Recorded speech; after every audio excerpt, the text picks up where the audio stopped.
Hop là.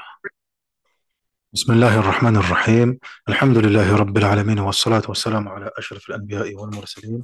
Nabiyyina Muhammad wa ala alihi wa sahbihi ajma'in. Amma ba'd. Nous poursuivons, Inch'Allah, tabaraka wa ta'ala, notre lecture de Fiqh as-Sunnah pour les femmes, du Cheikh Sayyid Sabiq, rahmatullahi alayhi, rahmatan wasi'a. Euh, Nous sommes toujours dans le grand chapitre concernant la purification, Kitab al-Tahara, et nous étions dans dans la section qui concerne al-Najasa, hein, les souillures, ou bien comme lui l'a mentionné, les impuretés. Et on avait terminé, barakallahu fiikum, lors de notre lecture précédente la semaine dernière, la purification du corps et des vêtements, et nous sommes arrivés à la purification du sol. Si je dis pas de bêtises, hein, on est là. Oui, c'est ça. On est la purification du sol, Inch'Allah, tabaraka wa ta'ala. Tamam. Donc on est ici. قال المصنف رحمه الله تعالى, il nous dit l'auteur, si le sol est souillé par quelque impureté, donc il entend par impureté najasa, souillure, il doit être purifié en versant de l'eau à sa surface. En outre, la terre peut être purifiée par l'aridité et par le contact avec tout ce qui est solide et constitue un fondement, comme les arbres et les fondations. Ceci, bien sûr, dans le cas où l'impureté est diffuse. Si par contre elle est localisée dans un espace déterminé, sa purification ne peut s'opérer qu'en faisant disparaître ou en déplaçant cette impureté, ou bien cette najasa. Ça, barakallahu fikum, عند الشافعية, le mu'tamad, c'est quoi donc? C'est que quoi qu'il en soit, il faut impérativement et obligatoirement utiliser de l'eau qui est pure et qui purifie. Al-ma' al-tahour. Al-ma' al-tahour. Obligatoirement. Comme l'a dit l'imam al-Nawawi, rahimahullah ta'ala, dans Manhaj al-Talibin, c'est une condition de validité pour la purification. Sans quoi, il n'y a pas de izalat al-najasa. Il n'y a pas de purification ici.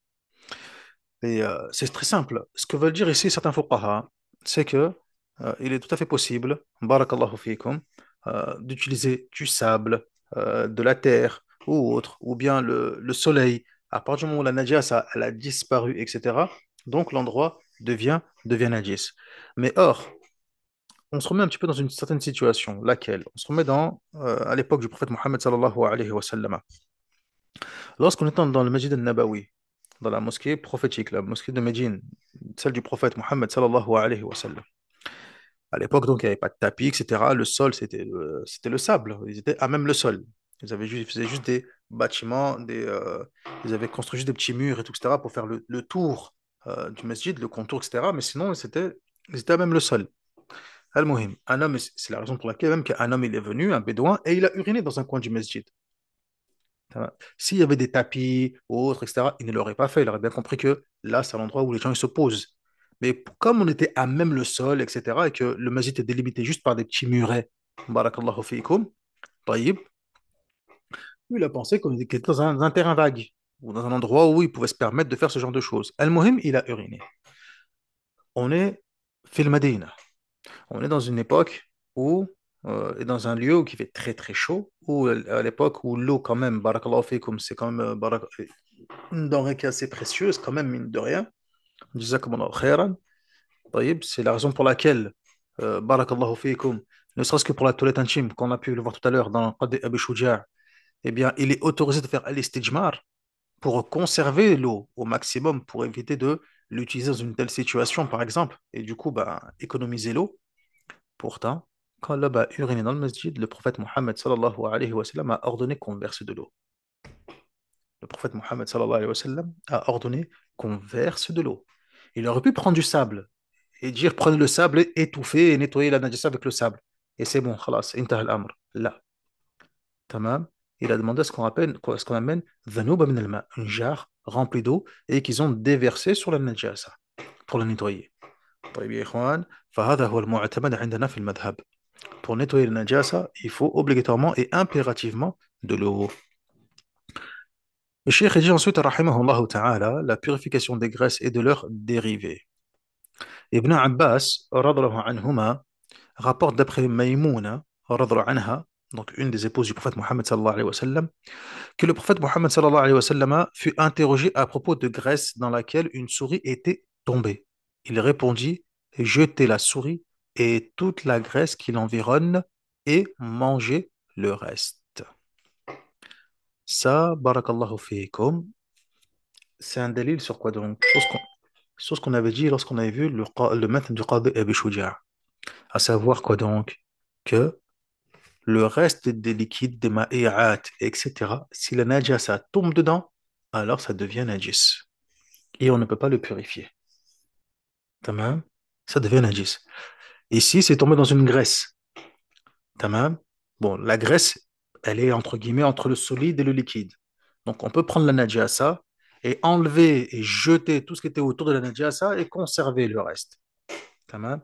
Mais si ça aurait été vraiment du liquide, hein, comme du mtouzi, etc., ila akhrihi, là, ça aurait été beaucoup plus compliqué, hein, des sauces, etc. Tamam. Ça tombe dedans, ça y est, tout se mélange, on ne peut plus dissocier l'un de l'autre. Et là, on est obligé de tout jeter.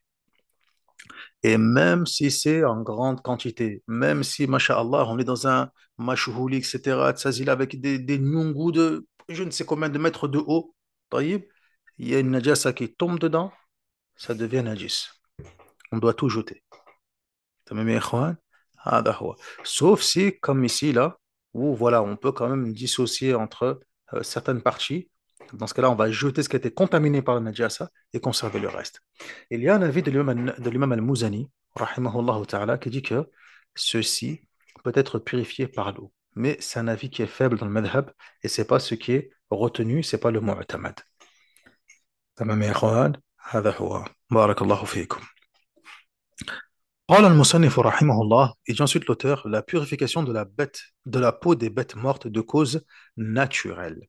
La peau des bêtes mortes de cause naturelle doit être purifiée par tannage de son côté intérieur et extérieur, en vertu du hadith d'Ibn Abbas, radhiyallahu anhuma, lequel a dit, lorsque la peau est tannée, elle devient pure. Naam, hadith du prophète sallallahu alayhi wa sallam. Ayyuhuma ihabin dubikh faqad tahur.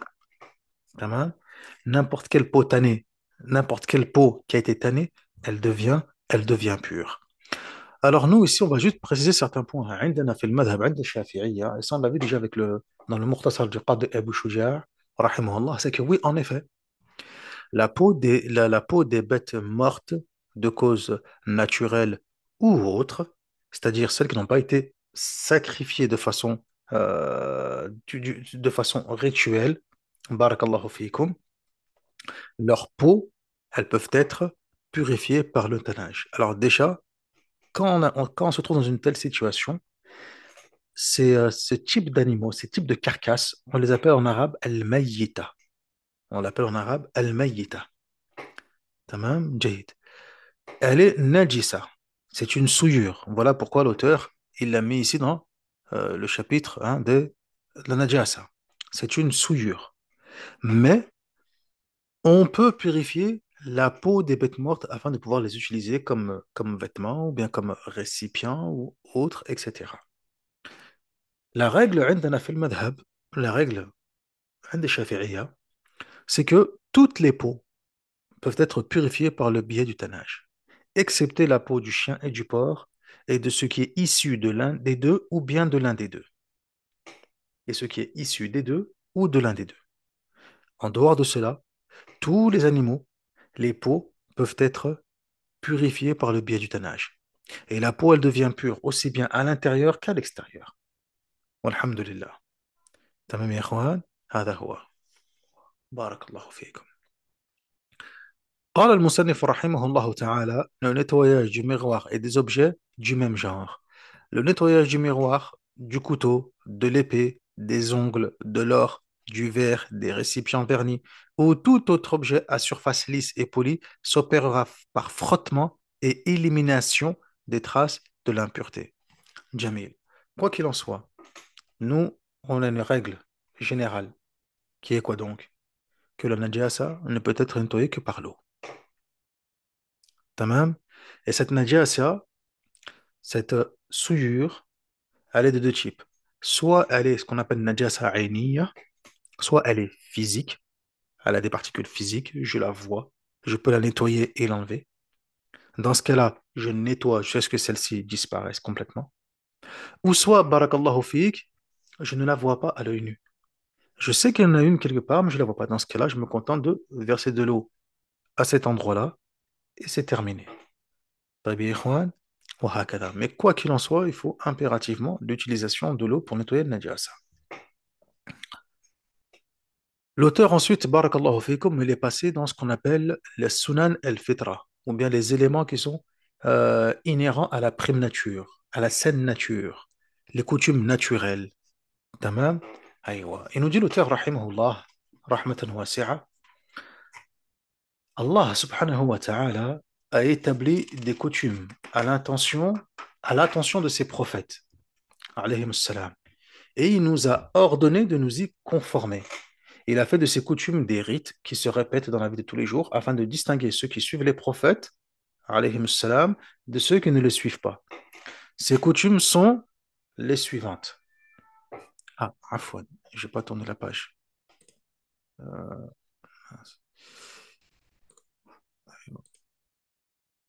on est où? Non, je suis allé trop loin. Voilà. Donc, il nous dit le cheikh, rahimahullah ta'ala, ces coutumes sont les suivantes. Petit 1, la circoncision. Al-khitan. Celle-ci consiste à couper le prépuce qui entoure le gland de la verge pour éviter que les saletés ne s'y accumulent, pour bien nettoyer la verge après avoir uriné et ne pas diminuer le plaisir sexuel. Mais aussi, également, on avait vu dans le madhab, barakallahu fiikum indana, que la femme aussi est concernée par cela. Et la pratique qui est faite, c'est pas la pratique qu'on peut trouver, barakallahu fikum, dans certains pays en Afrique ou autres, etc., qui pratiquent l'excision, etc. Toutes ces choses-là, là, à tel point qu'ils enlèvent même parfois même le qalb, le cœur même de ce qui peut susciter, barakallahu fikum, du plaisir chez le mar'a, etc. Là, c'est pas ce qui est voulu. Ce qui est voulu par là, lorsqu'ils parlent les fuqaha, Shafi'iyya, c'est le surplus. C'est-à-dire que tout comme pour l'homme, on va lui retirer ce surplus de peau qui va venir recouvrir sa verge, etc. Ben, tout comme pour la femme, on va enlever ce surplus de peau, cet excédent de peau qui peut se trouver à l'extérieur des lèvres vaginales, etc. C'est ça qui est demandé et c'est ça, هذا هو المطلوب بارك الله فيكم عند الشافعية. هذا هو المعتمد عند الشافعية. طيب. لكن الجمهور, l'avis de l'ensemble des fuqaha, c'est que la circoncision concerne uniquement الرجال. Mais les fuqaha shafi'iyya, eux, disent quoi donc? Ils disent que les hommes, les femmes sont aussi bien concernés par les hommes en fonction du quoi donc, du hadith qu'on a cité tout à l'heure. Vous vous souvenez, lorsqu'il se met entre ces quatre membres, وَمَسَّ الْخِتَانُ الْخِتَانِ. Tamam? Aïwa. Il y a un hadith où dit le prophète Mohammed sallallahu alayhi wa sallam, وَالْتَقَى الْخِتَانَيْنِ. Et les deux circoncis se rencontrent. Certains fuqaha, ils ont dit quoi donc? Ils ont dit oui, c'est vrai que le prophète Mohammed sallallahu alayhi wa sallam, il a dit les deux circoncis. Mais ici, dans la langue arabe, c'est très connu. On appelle ça tarlib.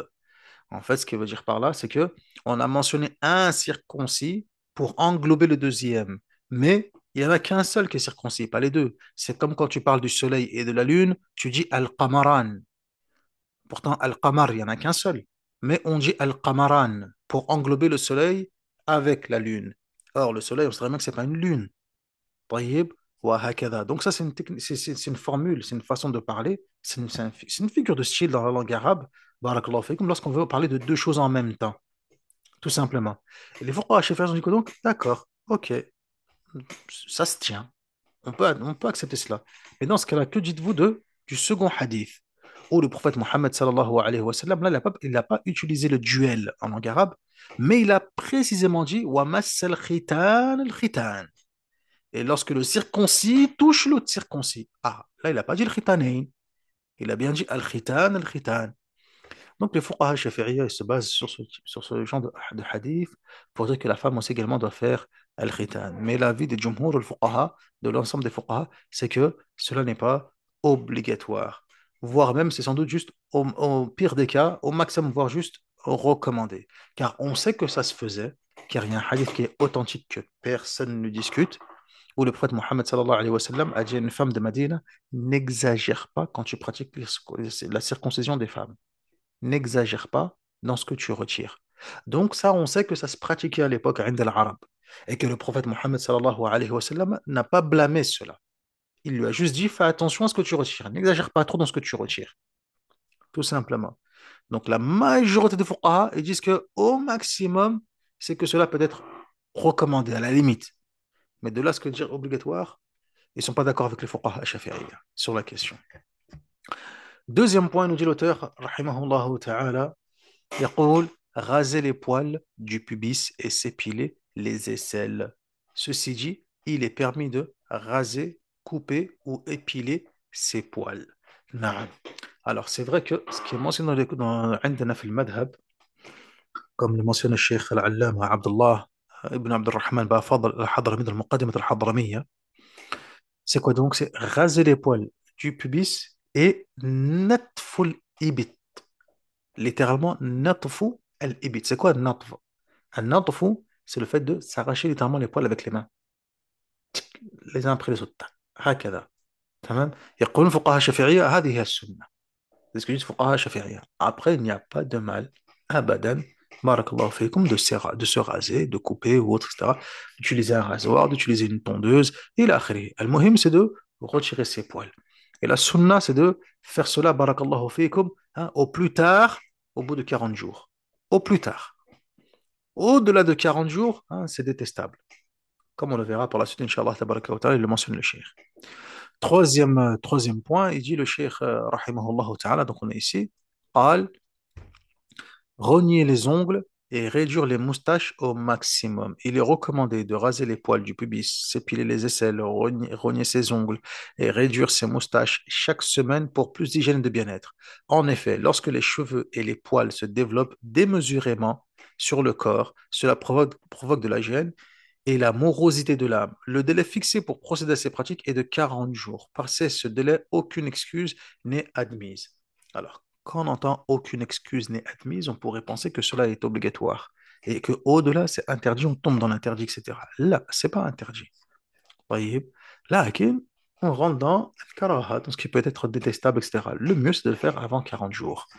طيب يا إخوان. وهكذا. جميل. Quatrième point, laisser pousser sa barbe. Laisser pousser sa barbe.